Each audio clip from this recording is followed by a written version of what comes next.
CCN news, एक पाऊल महाराष्ट्रासाठी।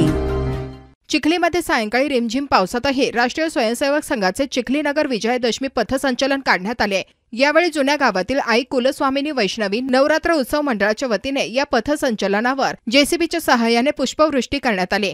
हे पथसंचलन पाहण्यासाठी भर पावसात नागरिकांनी ठिकठिकाणी गर्दी केली होती।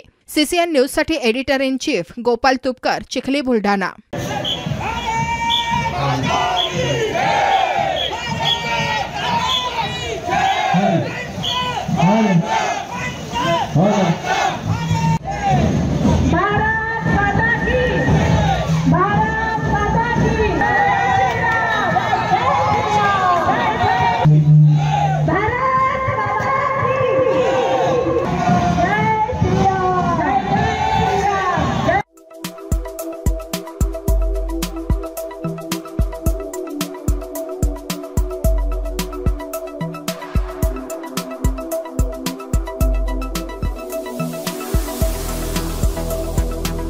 तसेच आपल्या भागातील महत्त्वाच्या बातम्या पाहण्यासाठी CCN न्यूज डेस्क चॅनलला सबस्क्राइब करा आणि बेल आयकॉन प्रेस करा।